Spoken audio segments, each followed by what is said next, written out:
네, 안녕하십니까. 이제 7번째 시간이 벌써 되었네요. 자, 오늘은 책 제목은 주기도문 강해라고 돼 있고요.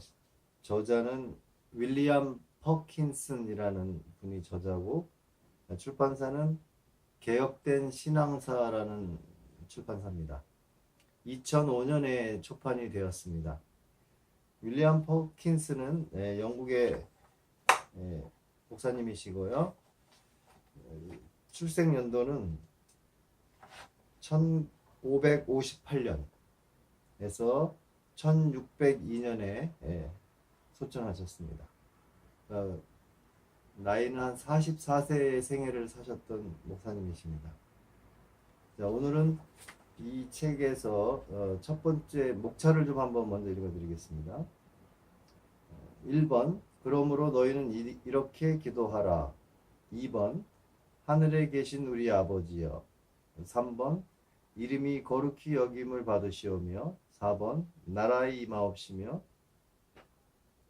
5번, 뜻이 하늘에서 이룬 것 같이 땅에서도 이루어지이다. 6번, 오늘날 우리에게 일용할 양식을 주옵시고. 7번, 우리가 우리에게 죄 지은 자를 사하여 준 것 같이. 8번, 우리를 시험에 들게 하지 마옵시고 다만 악에서 구하옵소서. 9번, 나라와 권세와 영광이 아버지께 영원히 있사옵나이다. 10번, 아멘. 자, 이런 목차로 되어 있고요. 맨 마지막에는 윌리엄 퍼킨슨의 생애에 대해서 나와 있습니다. 오늘의 함께 나눌 부분은 첫 번째, 그러므로 이렇게 기도하라, 이 파트가 되겠습니다. 자, 그럼 함께 나눠보도록 하겠습니다. 그러므로 너희는 이렇게 기도하라. 주께서 자기의 제자들에게 기도를 가르치시게 된 경위는 다음과 같다. 우리 구주 그리스도의 설교들과 말씀들을 기록한 복음 전도자 마태는 모든 것들을 행해지고 말해진 순서대로 정리하지 않았다.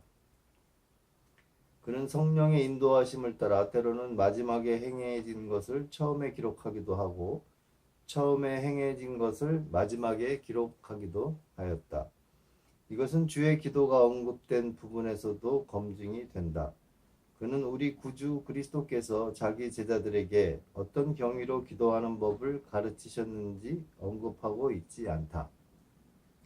그러나 누가복음 11장 1절에서 주께서 기도를 가르치신 경위가 명백히 나타나 있다. 우리 구주께서는 요한이 자기 제자들에게 기도하는 법을 가르쳐 준 것처럼 자신들에게도 기도하는 법을 가르쳐 달라는 제자들의 요구에 세례 요한이 했던 것처럼 그들에게 기도하는 법을 가르쳐 주셨다. 기도에 앞서서 제시된 이 몇 마디 표현은 그것이 명령이라는 것을 나타내 준다. 그리고 그것은 우리에게 두 가지 의무를 요구하고 있다. 첫째로 우리가 기도해야 한다는 것과 둘째로 우리가 주께서 제시하실 방법에 따라 기도해야 한다는 것이다. 사람들 중에 우리가 어떻게 기도해야 하는지에 대해 올바른 이해를 가지고 있는 사람들이 적다는 것을 생각하면서 우리는 먼저 기도하는 것이 무엇인지를 배워야 한다. 기도한다는 것은 하나님의 말씀을 따라 상한 마음에서 그리스도의 이름으로 응답이 된다는 확신을 가지고 하나님께 우리의 요구를 드리는 것이다. 주의 기도를 보다 잘 이해하기 위해서 우리는 6가지 질문을 고려해야 한다. 첫 번째 질문은 우리는 누구에게 기도해야 하는가 하는 것이다. 대답으로 우리는 오직 하나님께 기도해야 한다는 것이다. 로마서 10장 14절은 그런즉 저희가 믿지 아니하는 일을 어찌 부르리요? 라고 말하고 있다. 여기에서 간구는 간구와 믿음이 서로 연결되어 있는 것을 주목하라. 바울의 논리에 따르면 우리가 오직 신뢰하고 믿는 분에게만 기도해야 한다는 것이다. 성도들이나 천사들은 우리의 간구의 대상이 될 수 없다. 왜냐하면 하나님의 말씀이 조금이라도 우리로 하여금 그렇게 하도록 요청하고 있지 않기 때문이며 그들이 우리의 기도를 들을 수 없으며 우리의 마음의 생각과 열망이 무엇인지 식별할 수 없기 때문이고 간구는 신적 예배의 한 부분이기 때문에 오직 하나님께만 돌려드려야 하기 때문이다. 반대 반론이 있습니다. 반대. 하나님은 우리가 구하기 전에 무엇을 원하는지 알고 계시며 우리가 열망하는 것을 주실 준비가 되어 있으며 기꺼이 주시는 분이시라는 것을 고려할 때 우리는 그에게 기도해야 할 어떤 필요가 있는가라는 이 반론이 나올 수 있어요. 그에 대한 대답으로 우리는 우리의 사정을 마치 그분이 그것을 알지 못하시는 것처럼 그분의 호의와 선의를 이겨서 획득하려는 목적으로 하나님께 알리려고 기도하지 않는다. 우리는 이보다 더 무게가 있는 목적들을 위해 하나님께 우리의 사정을 아랜다.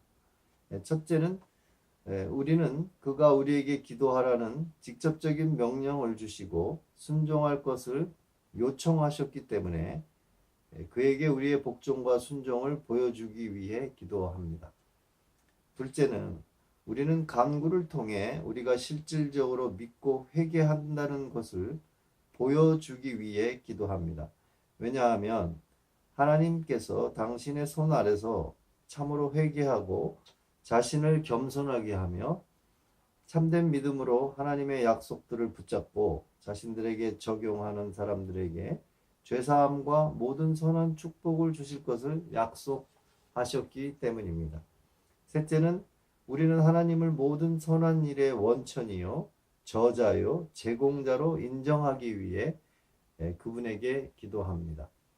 넷째는 우리는 우리의 마음을 주 앞에 쏟아 놓음으로써 우리의 마음을 평안케 하기 위해 기도합니다. 왜냐하면 이런 목적을 위해 그분께서 우리에게 가장 달콤하고 위로를 주는 약속들을 주셨기 때문입니다. 잠언 16장 3절에 너의 행사를 여호와께 맡기라. 그리하면 너의 경영하는 것이 이루리라. 시편 37편 5절에 너의 길을 여호와께 맡기라. 저를 의지하면 저가 이루시고. 반론이 있습니다. 하나님께서 자신의 영원한 작정 속에서 무슨 일이 일어날지 확실하게 결정해 놓으셨다는 것을 고려할 때 사람들은 기도해야 할 어떤 필요를 가지고 있는가? 대답으로는요. 하나님께서는 무슨 일이 일어날지 결정하실 뿐 아니라 어떤 수단을 통해 그 일을 이루실지 결정하십니다. 세상이 존재하기 전에 하나님께서는 사람들로 하여금 땅 위에 살도록 작정하셨으며 그들의 생명이 유지되도록 먹을 것과 마실 것과 입을 것이 사용되도록 작정하셨습니다. 그런데 기도는 이를 통해 다양한 것들이 일어나도록 하는 가장 탁월한 수단들 중에 하나입니다. 그러므로 일어날 일에 대해 하나님의 영원한 작정은 기도와 동일한 수단들을 배제하는 것이 아니라 오히려 그것들을 포함하고 함축합니다. 두 번째 질문은 기도는 어떤 종류의 행동인가 하는 것입니다. 대답으로요. 그것은 단순히 입술만 수고하는 것이 아니라 하나님께 탄원을 하는 것인데 이런 행동은 사람의 마음에 속한 것입니다. 로마서 8장 26절에 성령은 우리를 위해 친히 간구하신다. 그렇다면 그는 어떻게 간구하시는가? 그는 말할 수 없는 탄식으로 우리를 위해 간구하십니다. 하나님께서는 모세에게 모세야 너는 어찌하여 부르짖느냐 라고 말씀하셨습니다. 그러나 모세가 어떤 말을 했다는 기록도 없습니다. 하나님께서는 의심할 여지가 없이 그의 마음의 내적인 탄식과 열망을 울부짖는 것으로 받아들이셨습니다. 시편 28편 1절에 여호와여 내가 주께 부르짖으오니 나의 반석이여 내게 귀를 막지 마소서. 주께서 내게 잠잠하시면 내가 무덤에 내려가는 자와 같을까 하나이다.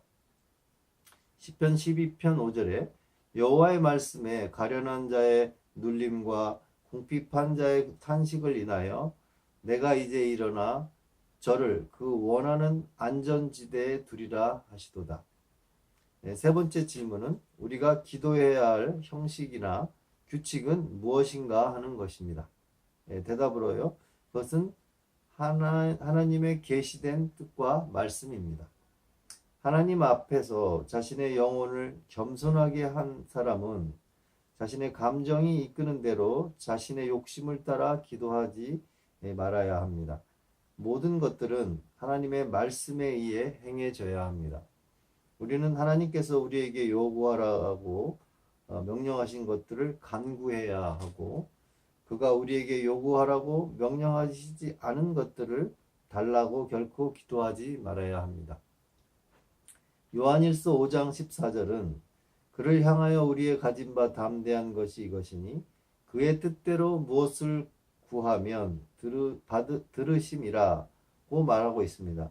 여기에서 사람들이 무지로 기도하지 말고 지식을 가지고 기도해야 한다는 것이 특별히 지적되어야 합니다. 가련하고 무지한 사람들은 자신들이 기도할 때 자신들과 다른 사람들을 위해 말만 많이 하면 자신들이 하나님께 경건하게 기도하고 있다고 생각합니다. 그러나 그것은 아무것도 아닙니다. 왜냐하면 그들은 하나님의 뜻을 따라 기도하고 있는 것이 아니기 때문입니다. 그러므로 그들은 하나님의 말씀을 배우고 그 말씀을 따라 기도해야 합니다. 그렇게 하지 않는다면 그들의 모든 기도는 결국 하나님을 모욕하고 멸시하는 것으로 끝나버리고 말 것입니다. 네 번째 질문은 우리가 어떤 감정을 가지고 기도해야 하는가 하는 것입니다. 답변으로요. 기도는 깨어지고 상한 심령에서부터 나와야 합니다. 이것이 하나님께서 받으시는 제사입니다. 여기서 이 상한 심령 이런 단어가 좀 많이 나오는데요. 영어로는 contrite. 우리말을 좀 풀었으면 죄를 깊이 뉘우치는 이런 뜻이 되겠습니다. 시편 51편 17절에 하나님의 구하시는 제사는 상한 심령이라 하나님이여 상하고 통회하는 마음을 주께서 멸시치 아니하시리이다. 여기서 이 통회라는 단어도 나오는데요. 아까 죄를 깊이 뉘우친다라는 이 표현 같은 표현이 되겠습니다. 아합이 스스로 겸비했을 때 비록 그가 그것을 위선으로 했지만 하나님께서는 그것을 어느 정도 고려해 주셨습니다. 하나님께서는 엘리야에게 아합이 내 앞에서 겸비함을 내가 보느냐라고 말씀하셨습니다. 열왕기상 21장 29절. 이런 마음의 참회에는 두 가지 요소가 들어 있습니다. 첫 번째는 우리 자신의 죄와 비참함, 불쌍한 상태를 우리가 얼마나 많은 원수들, 곧 마귀와 그의 사자들에 둘러싸여 있는지를 우리가 얼마나 내적으로 거대하고 부패한 본성의 바다에 빠져 하나님을 슬프게 하고 악을 행하고 있는지를 생생하게 느끼는 것입니다. 이것은 우리가 모든 면에서 우리의 비참한 상태에 대해 느껴야 한다는 것을 의미합니다. 올바로 기도하기를 원하는 사람은 이 가난하고 불쌍한 거지의 심정으로 자신을 하나님께 드려야 합니다. 그리고 우리 자신이 처해 있는 상태에 대해 슬퍼하지 않는 사람이 하나님께 효율적으로 기도를 드린다는 것은 불가능합니다. 시편 130편 1절에 내가 깊은 데서 주께 부르짖었나이다 라고 말하고 있습니다. 이것은 내가 가장 비참한 상태에서 지옥의 심년에서 멀지 않은 곳에서 하나님께 부르짖고 있다는 것을 의미합니다. 이사야 26장 16절은 여호와여 백성이 환난 중에 주를 앙모하여 싸우며 주의 징벌이 그들에게 임할 때에 그들이 주께 간절히 기도하였나이다 라고 말씀하고 있습니다. 사무엘상 1장 15절에 한나는 나는 마음이 슬픈 곧 상한 마음을 가지고 있는 여자라 여호와 앞에 나의 심정을 쏟아 놓은 뿐이라라고 말씀하고 있습니다. 그러므로 자신들의 비참함에 대해 어떤 느낌이나 감각이 없이 형식적으로만 드려지는 대부분의 사람들의 일상적인 기도는 하나님을 슬프게 하는 것일 뿐입니다. 보통 사람들은 자신들의 위험을 보이기 위해 바리새인들처럼 나와서 자신들의 입술로 큰 수고를 하지만 사실 마음은 하나님으로부터 멀리 있습니다. 참여하는 마음에 필요한 두 번째 요소는 우리가 필요로 하는 하나님의 은혜와 유익을 간절히 열망하고 사모하는 것입니다. 사람이 자신의 죄와 비참함을 느끼고 허리띠를 띠고 엎드러지는 것으로 충분하지 않습니다. 그는 그것들에서부터 벗어나 필요한 은혜로 부요해지기를 열망해야 합니다. 그러므로 히스기야 왕과 아모스의 아들 선지자 이사야는 사내립을 대항하여 하늘을 향해 부르짖어 기도하였습니다. 역대하 32장 20절에 이러므로 히스기야 왕이 아모스의 아들 선지자 이사야로 더불어 하늘을 향해 부르짖어 기도하였더니, 여기에서 우리는 그들이 자신들의 요구가 응답되기를 얼마나 크게 열망했는지를 볼 수 있습니다. 이와 마찬가지로 로마서 8장 26절은 성령이 말할 수 없는 탄식으로 곧 자신이 느낀 대로 다 표현할 수 없을 정도로 우리를 위해 친히 간구하신다고 말하고 있습니다. 다윗은 시편 143편 6절에서 주를 향하여 손을 펴고 내 영혼이 마른 땅같이 주를 사모하나이다 라고 말합니다. 이런 구절을 통하여 우리는 열에 달궈져 쩍쩍 갈라진 돼지가 마치 습기를 위해 구름을 삼킬 것처럼 하늘을 향해 입을 여는 것처럼 우리의 마음이 하나님의 은혜, 바로 그것을 얻을 때까지 사모해야 한다는 것을 알게 됩니다. 이스라엘의 백성들이 큰 고통 가운데 있었을 때 어떻게 기도하였습니까? 그들은 하나님의 얼굴 앞에서 물처럼 자신들의 영혼을 쏟아 부었습니다. 에레미야가 2장 19절에 밤 초경에 일어나 부르짖을지어다 내 마음을 주의 얼굴 앞에 물쏟듯 할지어다 각 길머리에서 주려 혼미한 내 어린 자녀의 생명을 위하여 주를 향하여 손을 들지어다 하셨도다. 다섯 번째 질문은 누구의 이름으로 기도해야 하는가 하는 것입니다. 답으로요. 그것은 어떤 피조물의 이름도 아닌 그리스도의 이름과 중보에 의해 행해져야 합니다.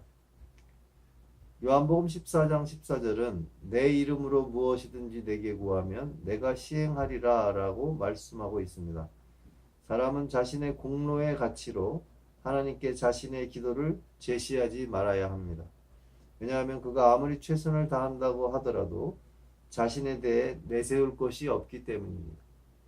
그는 본질상 어쩔 수 없이 지옥을 향해 가는 절망의 자식이었으며 땅 위에 있는 하나님의 모든 피조물 중에서 가장 패역한 반역자이기 때문에 따라서 자신의 것으로 인해 응답을 받을 수 있다는 것은 생각조차도 할 수 없는 것입니다.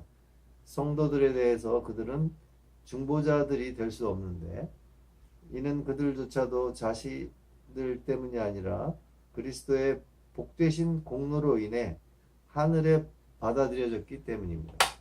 요한일서 2장 1절에서 만일 누가 죄를 범하면 아버지 앞에서 우리에게 대언자가 있으니 곧 의로우신 예수 그리스도시라고 말씀합니다. 그러나 이것을 어떻게 증명합니까? 저는 우리 죄를 위한 화목제물이라고 바로 이어서 말씀합니다. 그의 논리는 이렇습니다. 대언자가 되어야 할 분은 다른 무엇보다도 우리를 위한 화목제물이 되어야 합니다. 그러나 어떤 성도도 우리를 위한 화목제물이 될 수 없습니다. 그러므로 어떤 성도도 대언자들이 될 수 없습니다. 그러므로 여기에서 무지한 사람들의 또 다른 오류가 분명히 나타나게 됩니다. 그들은 종종 주여 나를 도우소서, 주여 나에게 자비를 내리소서라고 부르짖습니다. 그러나 그들은 누구의 이름으로 기도하고 있습니까? 사람들은 눈먼 소경처럼 하나님께 달려 나아가지만 그의 이름으로 자신들의 기도를 제시할 중보자를 알지 못합니다. 그들은 스스로 하나님은 자비로운 아버지이실 뿐 아니라 가장 무서운 재판장이라는 사실을 거의 생각하지 않습니다. 여섯 번째 질문은 기도에 믿음이 필요한가라는 문제입니다. 답으로 기도는 믿음으로 행해져야 합니다. 믿음으로 사람은 자신의 기도가 응답을 받는다는 확신을 가져야 합니다. 왜냐하면 기도하는 사람은 하나님께서 그리스도 안에서 자신의 간구를 응답하신다는 것을 계속해서 믿어야 하기 때문입니다. 이러한 확신의 부족은 기도로 하여금 전혀 기도가 아니도록 만듭니다. 자신이 기도하는 것을 얻을 수 있을지 없을지 의심하는 사람이 어떻게 효과적으로 그것을 달라고 기도할 수 있겠습니까? 그러므로 기도를 받으시는 하나님께서 우리가 요청하신 것을 응답하실 수 있을 뿐만 아니라 응답하실 것이라는 확신을 가지는 것은 기도하는 사람이 지니고 있어야 할 특별한 자세입니다. 마가복음 11장 24절은 그러므로 내가 너에게 말하노니 무엇이든지 기도하고 구하는 것은 받은 줄로 믿으라. 그리하면 너에게 그대로 되리라 라고 말씀하고 있습니다. 여기에서 우리는 기도에는 두 가지가 필요하다는 것을 알 수 있습니다. 첫 번째, 우리가 원하는 선한 것들에 대한 열망과 두 번째는 우리가 하나님께서 바라시는 것들을 주실 것이라고 믿는 믿음입니다. 이런 믿음의 근거는 하나님과 화해되었다는 것과 그것에 대한 확신으로부터 나옵니다. 왜냐하면 사람이 양심으로는 어느 정도 자신의 모든 죄가 용서받았으며 자신이 그리스도 안에서 하나님과 화해되었다는 것을 확신하지 못한다면 그는 말씀에서 계시된 다른 어떤 약속도 믿을 수 없으며 자신의 어떤 기도도 응답된다는 것을 믿을 수 없기 때문입니다. 지금까지 우리는 기도의 정의를 살펴보았습니다. 이제 우리는 기도하라는 명령을 어떻게 사용해야 할지 살펴보겠습니다. 첫째로 우리 구주께서 자기 제자들과 우리들에게 하나님께 기도하라고 명령하신 것을 볼 때 우리는 하나님께 기도할 뿐 아니라 기쁘고도 간절하게 기도해야 하는 의무를 가집니다. 로마서 15장 30절은 형제들아 내가 우리 주 예수 그리스도로 말미암아 성령의 사랑으로 말미암아 너희를 권하노니 너희 기도에 나와 힘을 같이 하여 나를 위하여 빌라고 말하고 있습니다. 하나님께서 종종 우리가 기도한 후에 자신의 복을 주시는 이유는 무엇입니까? 우리로 하여금 하나님께 더 간절히 부르짖도록 하는 것 이외에 다른 이유가 없습니다. 모세가 하나님께 이스라엘 사람들을 대신해서 기도했을 때 하나님께서는 마치 그의 기도가 자신을 묶어 자신으로 하여금 자신의 심판을 실행하지 못하도록 하는 것처럼 나대로 하게 하라고 대답하셨습니다. 이것은 모든 그리스도인들이 계속해서 간절히 기도해야 할 것을 가르쳐주는 좋은 예입니다. 만일 당신이 기도하기를 배우기를 부끄러워하는 무지한 사람이라면 기도는 하나님의 명령이라는 것을 양심에 새기십시오. 우리는 비록 눈에 확연히 드러날 정도로 악하지는 않다고 할지라도 살인하고 훔치는 것에 대해 양심의 가책을 느끼지 않을 사람은 별로 없다는 것을 알고 있습니다. 그렇다면 이것은 왜 그렇습니까? 그것은 살인하지 말라, 도적질하지 말라는 것이 하나님의 명령이기 때문입니다.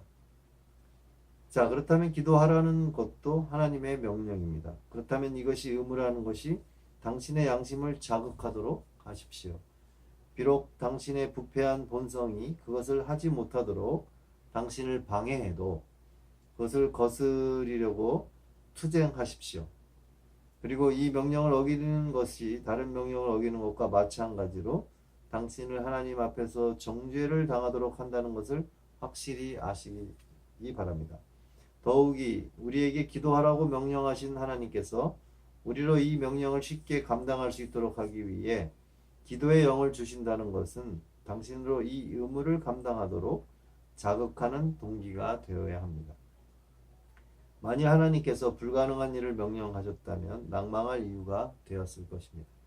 그러나 자신의 영의 은혜로 명령하신 일은 쉽고도 유익하도록 하실 것이라는 것을 안다면 우리가 얼마나 더 이 명령에 복종을 해야 하겠습니까?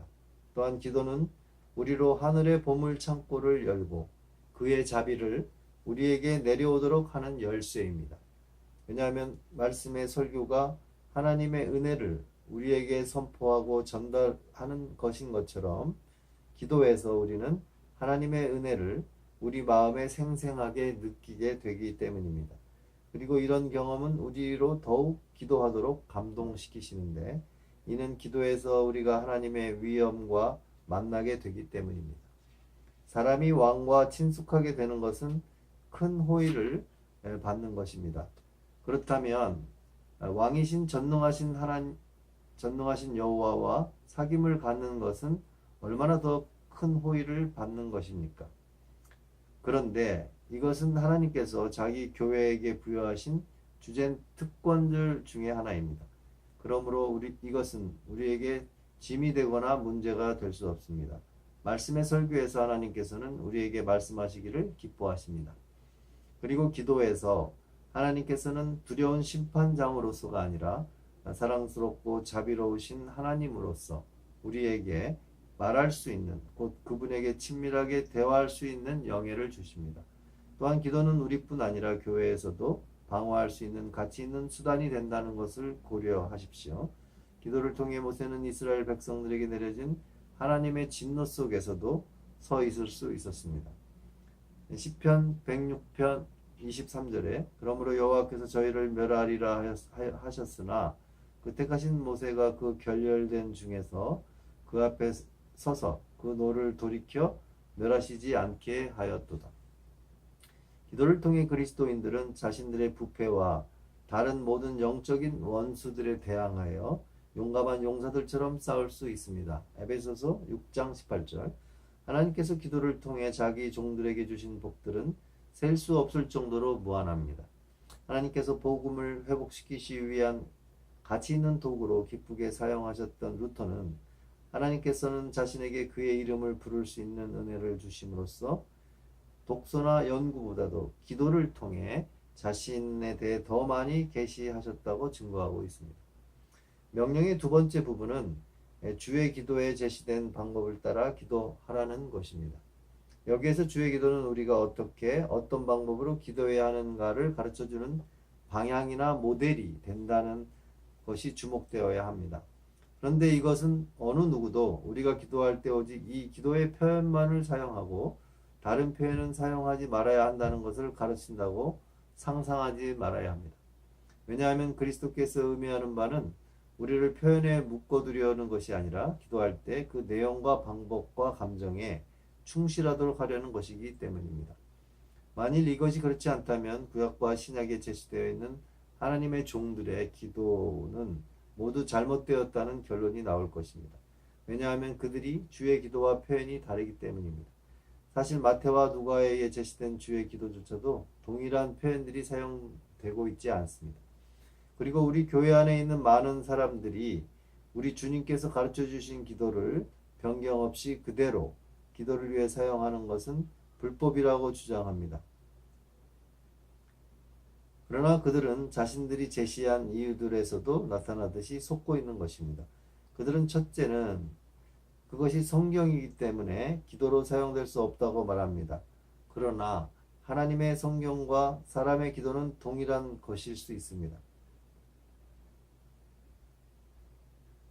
만일 그렇지 못하다면 성경에 기록되어 있는 모세와 다윗과 바울의 기도들은 모두 기도이기를 멈추어야 할 것입니다. 둘째는 그들은 기도에서 우리는 특별히 우리가 부족한 것들과 우리가 받고자 열망하는 은혜를 표현하는데 주의 기도에서 제시된 모든 것들은 일반적인 것들이라고 말합니다.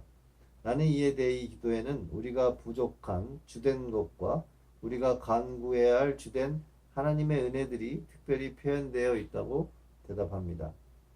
셋째는 그들은 이 기도가 모든 기도의 모형이기 때문에 기도로 사용될 수 없다고 주장합니다. 나는 그렇기 때문에 기도로 사용될 수 있다고 대답합니다. 고대의 성인들은 이것을 기도로 존경해 왔으며 다른 기도보다도 이 기도를 사용하기를 선택했습니다.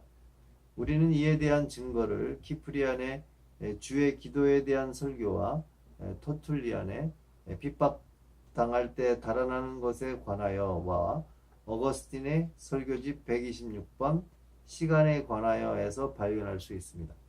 그러므로 그들의 주장은 전적인 무지와 무지의 결과이며 오류입니다. 더 나아가서 우리 구주께서 먼저 기도하라고 명령하시고 이 명령을 지키는 방향을 제시하신 이유는 우리의 게으름을 일깨워 우리로 모든 수단을 다하여 하늘의 기도를 하도록 하려는 것입니다. 그러므로 나는 간절히 계속해서 기도하라. 그렇게 할 수 없다면 기도하기를 배우라고 권면합니다. 우리는 지금까지 우리 구주 그리스도께서 하신 명령을 살펴보았습니다. 이제 우리는 기도의 내용을 살펴볼 것입니다. 자, 오늘은 주기도문 강해 윌리엄 퍼킨슨의 책입니다. 이렇게 두껍지는 않고요. 페이지로서는 한 160여 페이지 정도 되는 이렇게 책입니다. 이 책의 내용이 간략하고 상당히 함축되어 있어서 함께 나누면 유익이 되겠습니다. 자, 그러면 다음에 또 이어서 계속하도록 하겠습니다. 감사드립니다.